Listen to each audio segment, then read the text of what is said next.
The class is supposed to be negotiating and pulling comps. So just speak up if you're here for negotiating.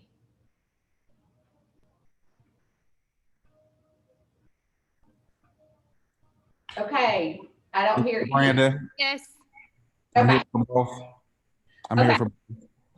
Okay, because I could spend an hour on both of them, so we may end up doing an hour of negotiating and come back another time and do comps, but just wanted to be sure. Jackie, do you have, I can see you, so are you here for comps or negotiating or both? I was here for both. Okay, I'm here for both as well. okay, I don't want to leave somebody out if you're here for only here. If you have to, if you have to do one and then do another one another day, that's fine. Yeah, I'm okay with it.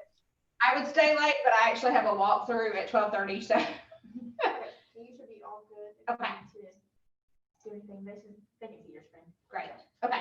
Sounds good. Thank you. You're welcome.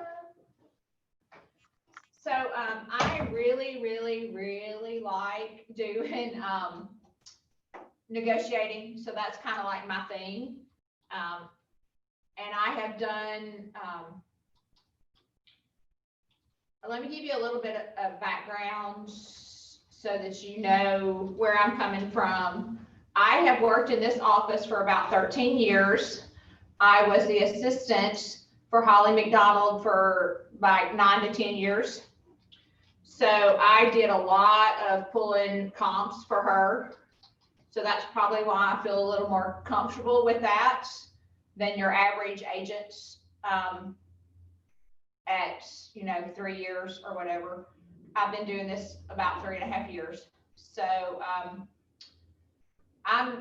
right now we don't necessarily need this, but I just wanted to go ahead and pull it up. So let's see, I'm gonna try to stop sharing. Yeah, okay. So just so I can see y'all. So, but I'm gonna start with negotiating. So, I would love to see faces if you can. And we're trying to start taking attendance, and you can earn a chance to win prizes if we can see your faces. Hey, Robin, belated happy birthday to you. So, thank you. Yeah, so I'm not gonna point any fingers at anybody if you don't want to share your face or whatever. But so it looks like from the names that I can see up here that most of y'all are pretty much new agents. So I'm just kind of gonna jump in and start really quick. So if you think about it, negotiating is a huge part of our business. And some people are like, oh, I don't know how to do it. I don't have any experience. But the reality is you do it every day of your life. So as a parent, you negotiate with your children to get them to do things, with your spouse probably.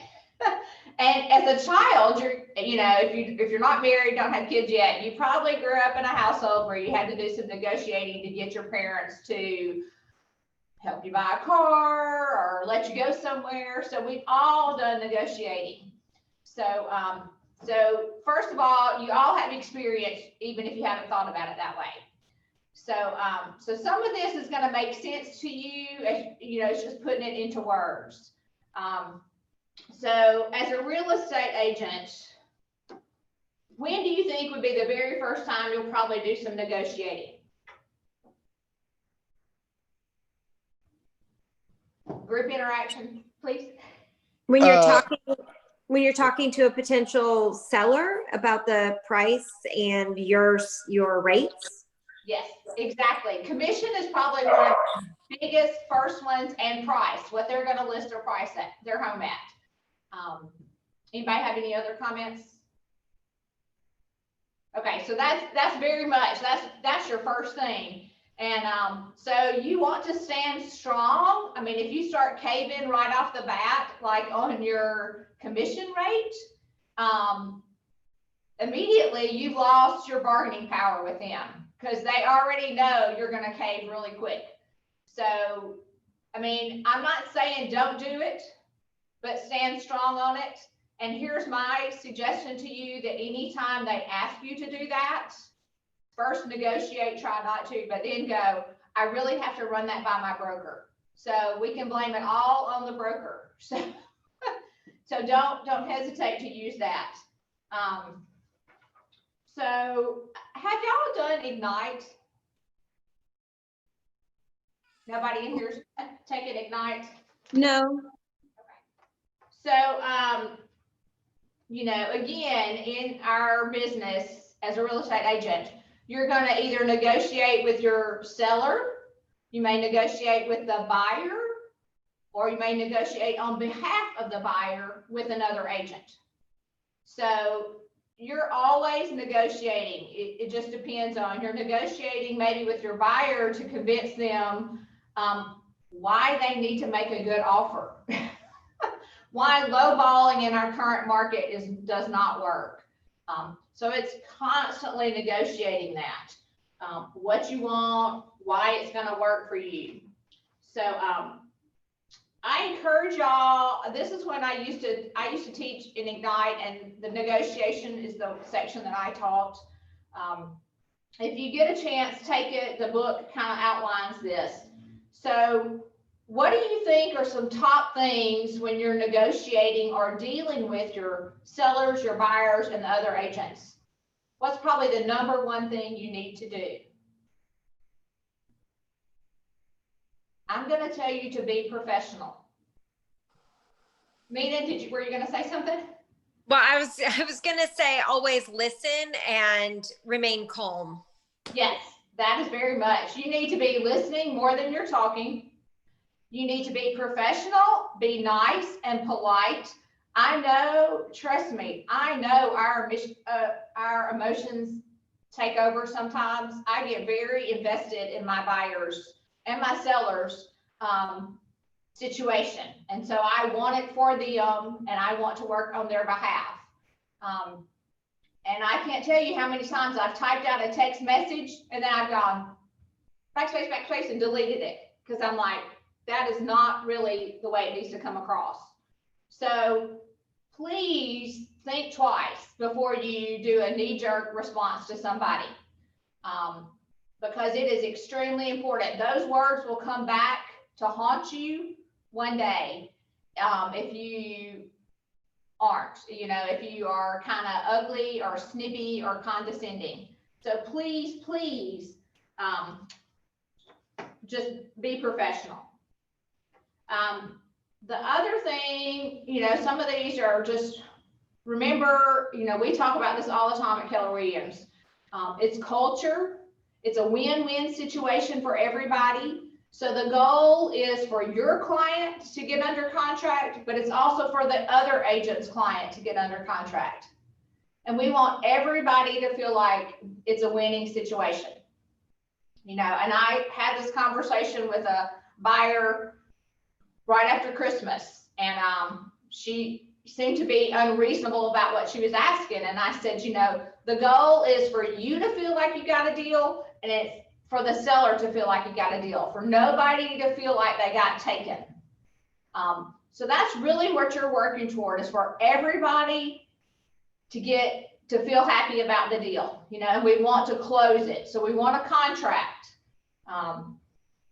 So keep referring them back to their motivation. If you're working with a seller, your goal is to sell this house so you can move closer to your family, to downsize, to buy that dream home, whatever it is, keep referring back to that motivation. If it's a buyer, your goal is to be in a house before the new year so your kids can start in the school district you want them to be in. Whatever, just keep referring back to that. And again, like Nina said, be sure you listen more than you talk. I think one of the best tools that we can use and do is to listen. Pick up the phone. I mean, emails and texts are great, and we need that for a lot to cover ourselves in a lot of situations. But pick up the phone when you're trying to negotiate for your clients, and find out what the other party needs, the seller or the buyer. You know, what do they need more than something else? You know, are they motivated to move and close as soon as possible, or do they need to rent back the house? You know, whatever. The more information you have, the better position you can put your client in. So, and it's hard to do that without giving information away about your client. So try not to give too much away about your client, but get as much information as you can about the other person. You know, do they need the closing costs paid? Do they, need to close sooner rather than later? You know, just whatever. And we'll talk a little more about that. But the other thing is, don't be attached to the outcome. So, I mean, you're going to work as hard as you can to help your client be under contract and close on the house. But you just need to be able to step back and know that it's not really about you. You know, so I had one recently, it was a lot, and the seller, I mean, I felt like the buyer was trying to beat him up over it, you know, and it came down to like less than $500, but they were just beating them up over it. And I told the seller, I said, this is your choice, but here's the deal. He's like, well, I really feel that way, but it's okay. We're just going to go ahead and sell it. So remember, take yourself out so that your client can make the decision that they'll be happy with. Present the options, but just don't pressure them to do one thing or another. And I'm going to remind you to remember, sometimes you need to let them vent. Part of negotiating is, again, it's not that knee-jerk response. It's waiting for them, you know, giving yourself time. Sometimes you need to let your client do that. Sometimes they're just going to go, there is no way I'm going to accept this offer, and they're trying to take us to the cleaners and they're asking for too much or whatever, you know. And if you wait 24 hours, maybe even 3 or 4, or they go talk to their spouse, they're like, okay, yeah, no, it's good. They remember their motivation or whatever. So sometimes your job is going to be to let somebody vent and to be that calm presence who just reminds them of their motivation and what the goal is. So one other thing I'm going to say, this kind of goes back to being professional. When you talk to another agent, please do not be condescending to them. That just sets the wrong tone, and then they're never going to listen to you. You can ask, you can get the same information without being condescending. One of my, probably the first year or two, I was an agent. Had a client buying a house, and we just, I think they were asking $260. I mean, pulled the comps, I could not see it anyway. About $250 was the max we could see. My client was the same way. She's like, I just don't see it. The house had been on the market for, at that time we were staying on the market longer, but a little while. I just called the agent, and instead of saying, you don't have a clue what you're doing, where are the comps to support that? I just said, I'm not seeing those numbers. Would you mind sharing your comps with us? The agent didn't have comps. The seller had just said this is the price they wanted, and we got it for $10,000 less but it was just being nice, not accusing them of not knowing their job, but just saying, hey, could you help me out here? That's the best way, that puts you on equal footing. It makes them feel like, yes, we're really in this together. So does anybody have any questions? Y'all all been super quiet out there. I do have one question, but it's pertaining to something specific. Go ahead. I mean, everything, we don't deal in generalities. They're all specific and they're all crazy. So, yesterday I got a lead on Zillow. I was calling for sale by owners, and Great. I got one that is actually from Atlanta, and Uh-huh. he's eager. And it's not even showable yet. I'm meeting him on the 6th of February to see his home in person. Okay. My question was, what kind of incentives are we allowed as agents with Keller Williams to offer, like on the percentage? Because he asked, I really don't want to pay that 6% for you to list my home. What are we allowed to say? Well, this is an alternative. I know you mentioned, do you need closing costs covered, things like that. How can we negotiate our commission to get this listing? In other words, if he's not trying to pay 6%, but maybe he's willing to pay 4%.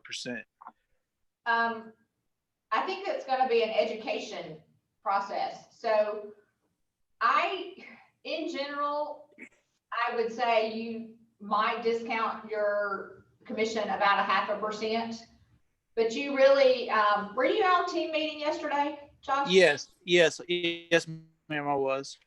So Lisa talked about, I guess we're seeing some issues where people take it at 4% and they pay the listing agent maybe 3% and the buyer's agent only 1%, which is really to say you need to be aware there are agents out there. I don't know any in our office that do this, but the reality is you look online to show houses and you see one that's giving you 3% and one that's giving you 2%.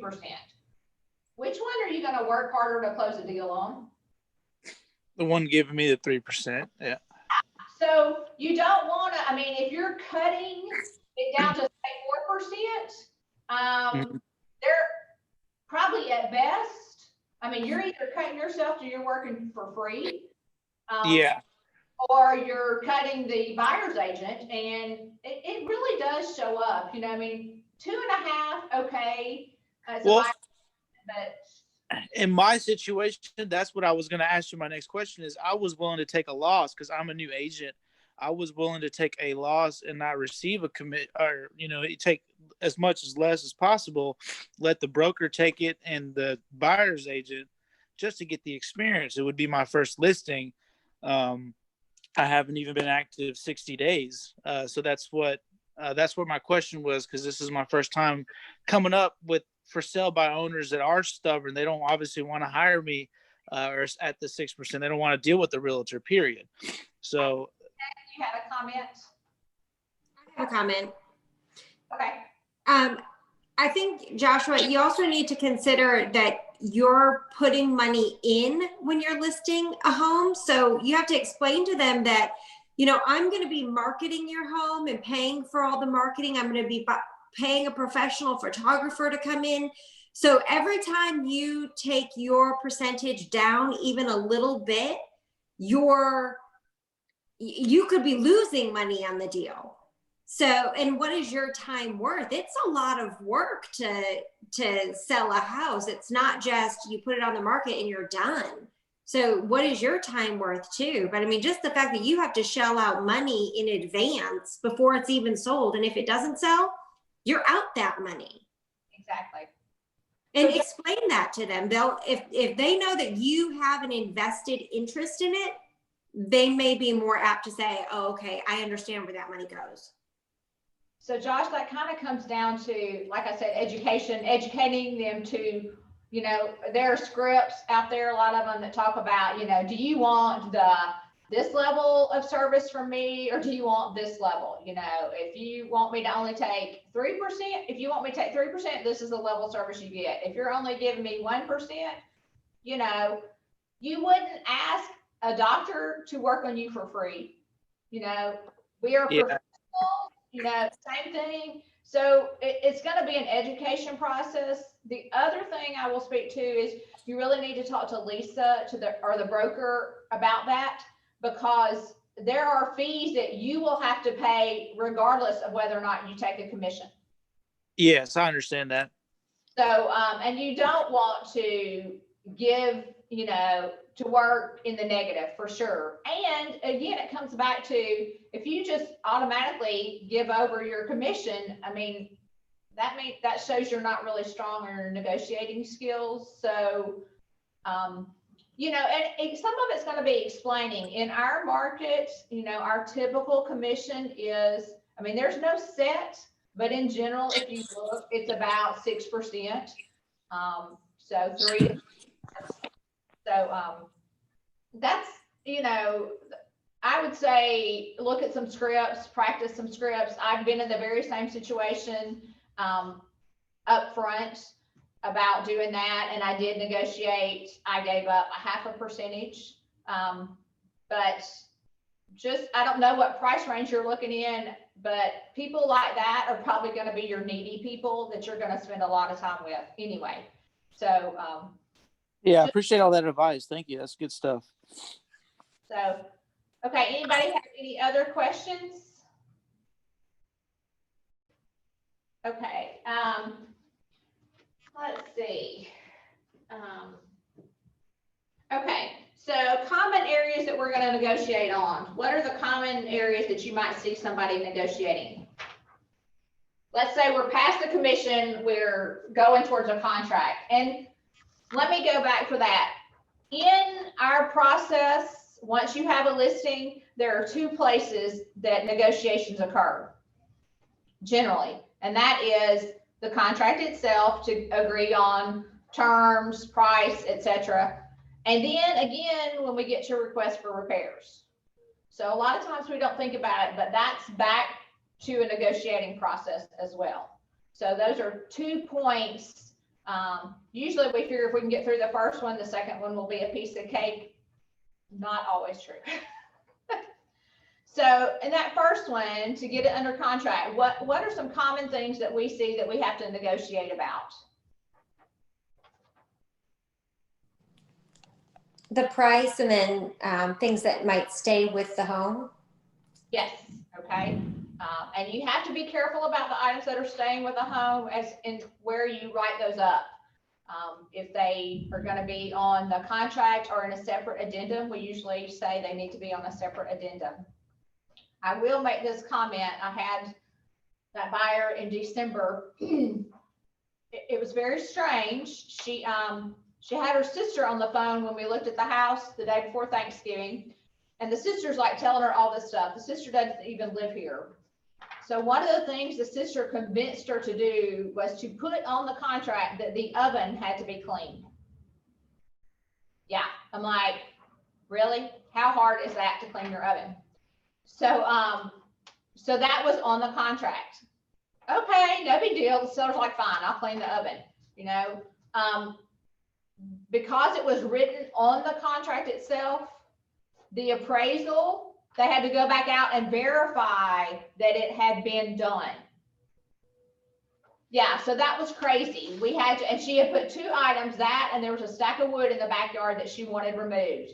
So those 2 items, they had to have pictures and written verification from the buyer that those items had been addressed before we could, you know, that was like a week and a half ahead of time. We had to have that. It was like, so be very careful what you write on the contract.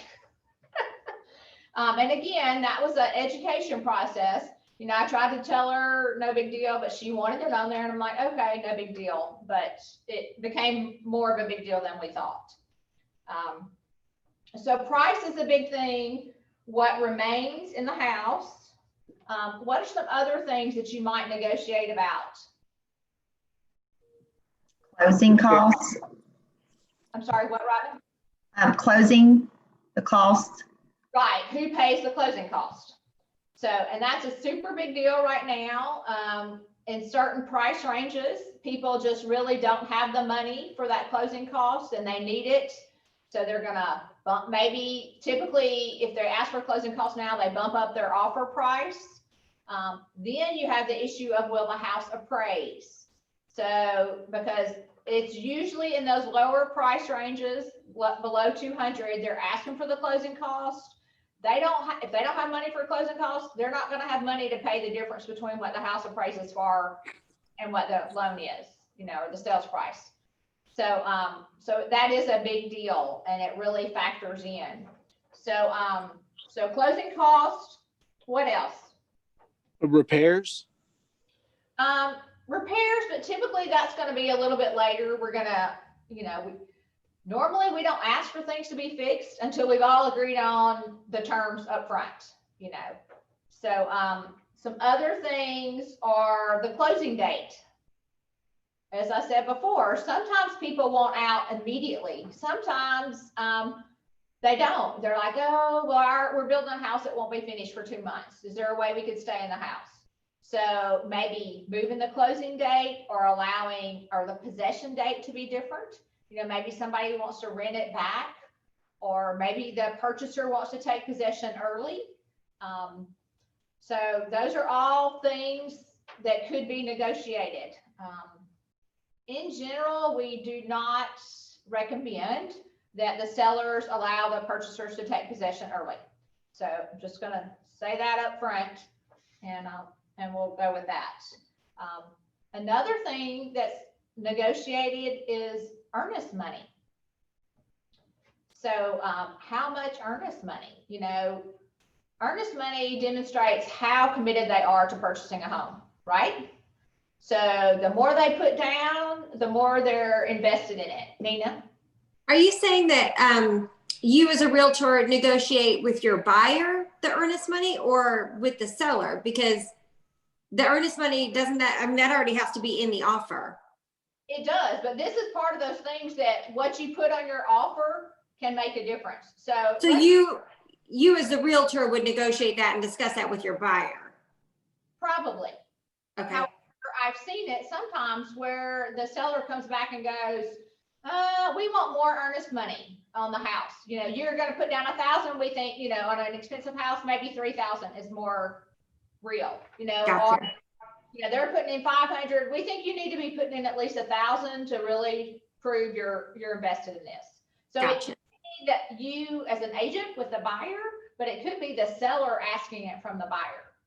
So just be aware of that. I mean, I have seen earnest money as low as $100.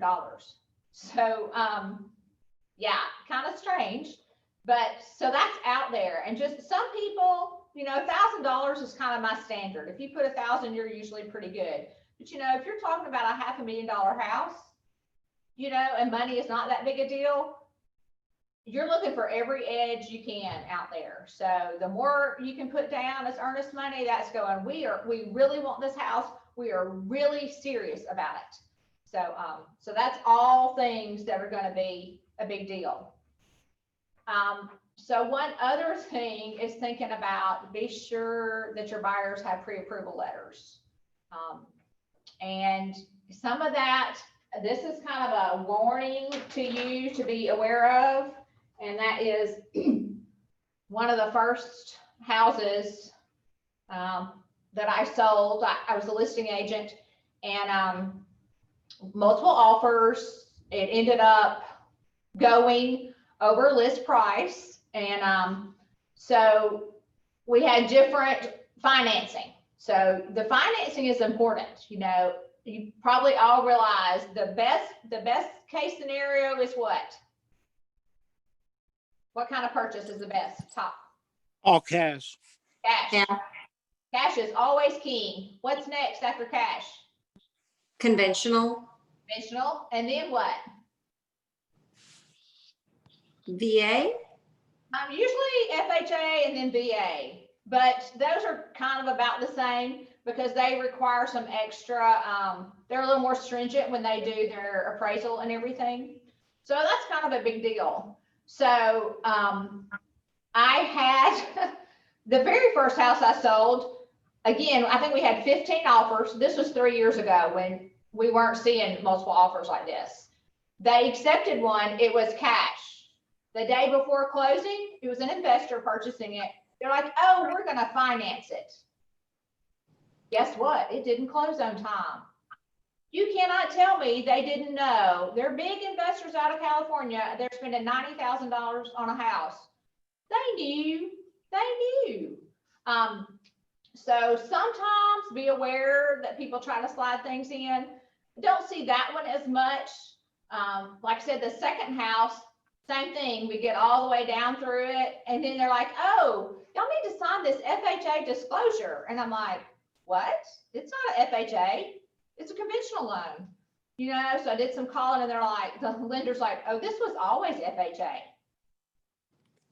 But the agent didn't put that on the contract. They marked conventional.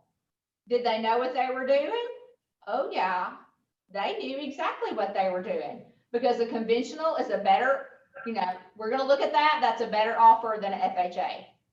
So if it gets down to it and you have some that are really close, you might take the time to actually call on who the loan officer is, the lender, and just say, hey, just want to verify some stuff with you. Not all agents are above board, so I'm just going to say it like that. So be aware of that, so that you can present apples to apples, okay? Anybody have any questions about that? So that one also, on that deal, we had a higher offer on that particular property, but the lady selling it, her dad was an appraiser, and we had pulled the comps, and she's like, she was already getting like, you know, it's like we'd listed the house at 90,000. We had like a 96,000, and then there was one around 100,000. So she was already getting more than she expected, but she didn't think, we were pretty sure it wouldn't appraise for that value. And that's what her dad said. He was an appraiser as well. He's like, I don't think. So she didn't go with it. You know, that's too iffy. You know, if you don't think it's going to appraise and they put in there that it has to appraise, then you're going to end up negotiating at some point. When that appraisal comes back low, you're going to have to negotiate. Are we going to come down on our price? We're each going to pay a little. Is the buyer going to pay it? So, you know, so that's looking ahead to think about what's going to happen. So anybody have any questions? So let me put this out there for you to think about. When you talk to your buyer or your seller, let's say it's a buyer, and say the house is listed at 100,000, and you know they're going to get the first offer in. So let's assume that there's not a competing offer out there. Well, let me change that, because at 100,000, there's going to be way too many other offers. So let's say it's a $400,000 house. So your client wants to offer $350,000. So what do? You talk to them about the market, and like in today's market, things are getting multiple offers in most houses, if not all, well, many houses are going at or above list price. I actually just had this situation with a $100,000 home, and my client had put in, I think I wrote 7 offers for different houses, and they all got rejected. And I kept telling him they're all going at or above list price. We finally got one. It was $100,000. He put in 120, and he got it. But I just had to say, are you willing to lose this house over the price that you're asking right now? Because right now in this market, you need to put your best and final. And that's what he did. Yeah. So that is completely it. I was trying to make you think about when you know when there aren't multiples out there. But let's say you have that offer and they're adamant, $350,000 on that $400,000 house. And you have tried 5 ways to Sunday to get them to be realistic. And they're like, no. So the other thing is you need to go in and say, okay, I want you to think about, you know, if this was you're selling your $400,000 house and somebody comes back to you with an offer at $350,000, what would you do? Make them think about what they can expect the response to be. You know, so when they think about it that way, then they think, oh, so that may be so insulting they won't even respond at all. So they need to think about, present some options. Okay, this is what you want to do, or if you have the seller, you want to counter at this. Well, how do you think they're going to respond? You know, what would you expect? And so what's your response going to be to that? So, I mean, like, let's say they offer $350,000, the seller's at $400,000, and the seller comes back at $375,000. Well, is the buyer going to be happy with that? Is that really what they were looking for, to meet in the middle? You know, have them think about what the goal is and what they can expect the response to see how they can get to where they want to be. Okay? that kind of make sense? Okay. And then again, like Nina said, that's a really important thing. I like to tell this story. When I was in college, my dad gave me X amount of money for a car, so I could buy a new car. He did this with my sister, then he did it with me. So I spent all this time shopping for a new car, what I wanted or whatever. He went into the dealership with me. I picked out a sporty little RX-7. I picked everything, the color, the model, I picked everything. We get down to it. I mean, you know, this was many years ago because I'm old. And so it was like less than 15,000. I can't remember now. I want to say around 12,000. Came down to it, and it's like $500. That's where we're negotiating. And my dad's letting me do all of this. And he comes in, you know, the sales agent leaves, and he says, are you gonna let $500, am I not letting Hold people on. in? Somebody was trying to get in and Sorry. they must not be doing it anymore. Okay, sorry. What did I do that now I have to fix? Speaker view? You're fine. No, you're fine. So my dad came back and he said, are you gonna let $500 keep you from your dream car or not? So, and that's really what it comes down to. So think about how much, like Nina said, are you gonna let this, you know, you're gonna give it up for how much? The lady at Christmas, we were closing like the 29th, the day before, she goes to do the walkthrough, and unrealistic, she suddenly notices one of the light fixtures is broken and she wants it added. Well, it wasn't on the request for repairs. She insisted. And that sent the seller absolutely over the edge. He went ballistic. And so it came down to the end, so the morning of, and there were lots of other issues. We were maybe not closing, etc. But she comes down to it, and I finally told her, I said, between that light fixture and one other item, I said, are you gonna let $300 keep you from buying the dream home that's $350,000? I mean, $300, really? She didn't, but I mean, like, sometimes you just have to put it in those kind of terms. It's $300 and you're spending $350. Does it really matter? I mean, you're probably gonna spend that on eating out this week or something, you know, I don't know, Starbucks, whatever. So sometimes you just have to put it in perspective for them so they can see that, you know, is it worth losing out? And Nina said she wrote 7 offers for that person. Right now, we're typically seeing some of those having to write 2 and 3 offers before that really clicks for them, that you can't just offer list price. You probably can't just offer a little more than list price. You got to significantly bump it up there. And the sad thing is, most of them, the first house they looked at was the one that really fit all their criteria, but they lost out on it. So they end up with house number 3 or 4 paying more for than the first house, but they just had to, you know, come to that reality. So anyway, other questions, comments? I love when y'all talk about your real life situations, because that's really what it comes down to. So we are getting a little bit close to time. So I'm going to go over some other quick things. This is kind of like, Nina, kind of like we're talking about. You need to know your client. What's really important to them. You know, is it getting the closing cost, or is it getting the house, you know, at a good price? You know, what's their bottom line for them? You know, and are they the kind of person that's gonna go off on a wild tangent and then in a couple hours come back and be reasonable about it? You need to know your client and know how to handle them and what their priorities are. So I have one guy right now, I've been dealing with him, and he's in that price range under 150. He keeps changing his criteria, you know. He's like, oh, this is a 1,100 square foot house and 3 bedrooms, and the bedrooms are tiny. Well, yeah.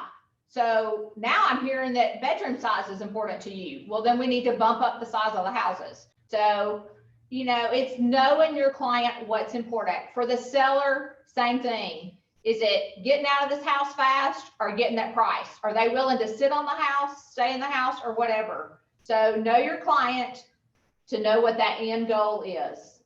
So just keep on that part. I keep walking back to make sure. And again, set some clear expectations. Like right now in our market, the expectation is you're probably gonna have to make an above list price offer to get it.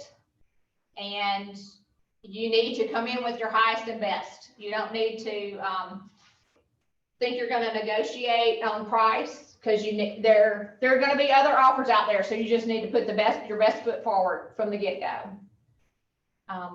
So the other thing, and I'm kind of trying to rush along because we're getting close to time here, is that the other time, let's say you got it under contract, they've done a home inspection, and now we're going to talk about the request for repairs. So again, the lady around Christmas, what are the items that need to be on a request for repairs? Health and safety issues, major systems. You know, that broken light fixture could have been, but it's not really something that the seller has to fix. So, so go over that with your buyer. These are the items that you can ask for and reasonably expect to be fixed. Now, if you want to throw in the light fixture, you can do it, but know that A, they don't have to do it, and B, you might irritate them if you do that. So, you know, the person who does 20 items, you know, that's overwhelming for a seller to see 20 repair items, even if they're little bitty things. You know, if we're talking about broken switch plates, whatever, sometimes you got to weigh that. Is it easier for me just to fix it myself? The cost is nominal. So, you know, I'd much rather have that HVAC serviced because I'm worried about it than about fixing those broken switch plates, whatever. So think about those. So here's my other big story, is for you to know when you are negotiating the request for repairs. 1, be professional again, be nice, talk to the other agent, and know your timelines. So who knows how long after home inspection you have to put together a request for repairs? 3 days. 3 days. Okay, 3 business days. 3 business days. Okay, so now you're working for the seller. How long does the seller have to respond? 3 business days. 3 business days. Okay, so now we're arguing over something. Nobody can come to an agreement. So the seller says, I will fix these items and I'm not going to fix those items. You know, I had one and it was about the roof, and the people, they were angling for a new roof. So they just kept on about wanting the roof inspected. So we had the roof inspected. Then they wanted their inspector to go up on the roof with my people's insurance. Well, okay, that's insulting. So nobody likes that. That's like saying you don't know what you're doing. So the seller came back and said, here's my response. How long does the buyer have to respond?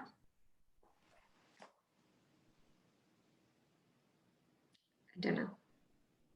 Okay, this is really important. They have 2 business days. 2.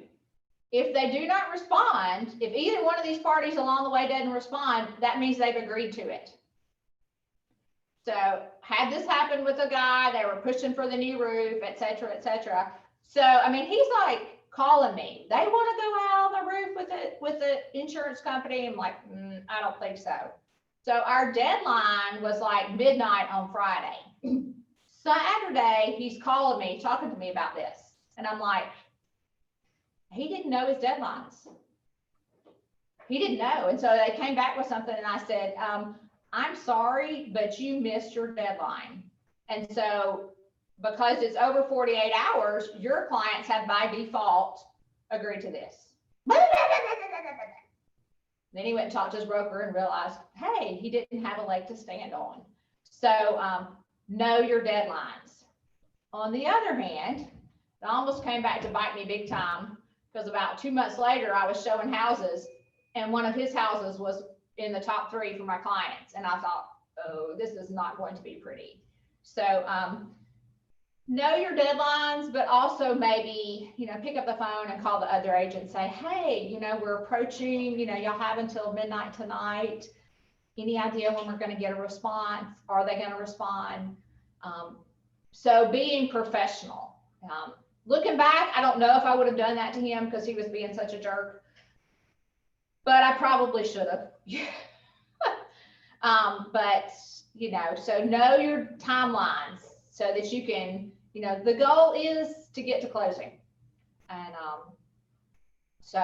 and like the one at Christmas, same thing, the seller went ballistic, so that agent and I are talking to each other, letting everybody vent. Yes, we ended up closing. Thank goodness it worked out that the seller was not there when the buyer went, so nobody was in the room together, because that was not going to be a happy thing. I mean, the seller basically cussed out the attorney's office, so he ended up apologizing to them. So just keep your goal in mind, is to get everybody to the table with a closing. And sometimes it gets heated and upset, so you've got to be the one keeping your cool.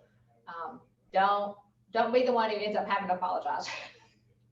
Does anybody else have any questions? We are about 5 till 12, so I'm just gonna go when we leave and see about doing scheduling, pulling comps. I do enjoy that. I'll tell you, if you come for that one, if somebody will bring one. I mean, I always have ones I can pull comps for, but it helps when it's somebody like you. Y'all are welcome. I enjoy doing this. I always like participation. So the more y'all talk, the more you get out of it. Well, I did have one comment I wanted to make. This is Brandon on the negotiating for the request for repairs. Is that I think it's commonly, suggested that if the seller cannot afford to make some of the repairs, is that they're willing to negotiate the sale price of the home.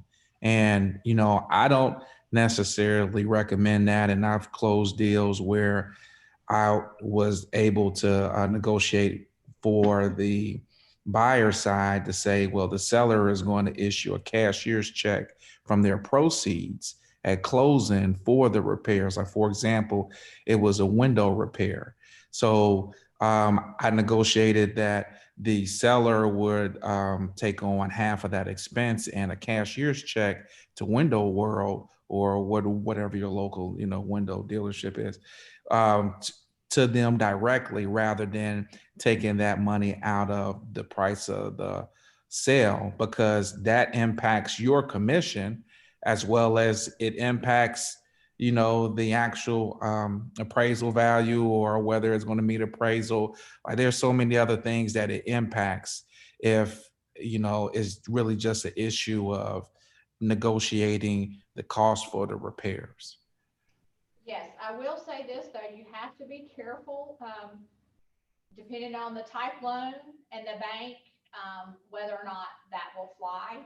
I had one, it was a conventional loan, and they agreed to do that in lieu of repairs for the deck, because the purchaser was going to tear the deck down and replace it anyway. So it seemed pointless for the seller to repair them. So conventional loan, it set off all sorts of red flags for some reason with the lender. And they're like, you can't do that. We want to see the request for repairs. We think they're the home inspection. We think they're trying to hide something. And it's like, lenders really request, the home inspection is not for them. That's typically, if it's an FHA, that's a little bit different, but this was a conventional. So be very careful when you negotiate those, how you write that up, and be aware of the type loan and the lender, and kind of, make sure they're good with it. So, Yeah, I definitely agree with this. That situation was a cash deal. So yeah. Cash makes everything so much easier. It does. It does. You Well, hey, know, thank you so much. It was a great class. I have Commissioner, a question what? on how, Jamisa. So how do you make sure that actually happens at the closing table? Is it more of a verbal agreement between the realtors? Is it somewhere in writing? How do you make sure that that actually happens when you're gonna do a check the table? So sometimes it depends on how it's written up. It actually will show on the settlement statement. Yes, it did in my case. Yeah, and that's the best. That's the way you know everybody's protected because it's going to show up there and they know. Sometimes things can't be finished before the closing. You know, like, okay, so a seller's going to replace that window. Well, you know, they're really looking at 8 to 12 weeks probably to get a window in if it's any kind of special order. So obviously that's not going to be done. So it might be they either go ahead and pay for it or they put a check in escrow at the attorney's office who holds it until the repairs are paid for. So there are some handymen, I've known some occasionally, who will wait to be paid from proceeds at closing. So occasionally you can work out something like that if your seller just absolutely doesn't have any money and they have to get it. And sometimes that, you know, it doesn't necessarily have to show up on the settlement statement. That's just between the seller and the person doing the work. So they just work out an agreement. Just like a lot of times your termite letter is usually not paid for until closing. Sometimes you can work out a deal with the repairs to be paid that way and billed that way. Anybody have any other questions?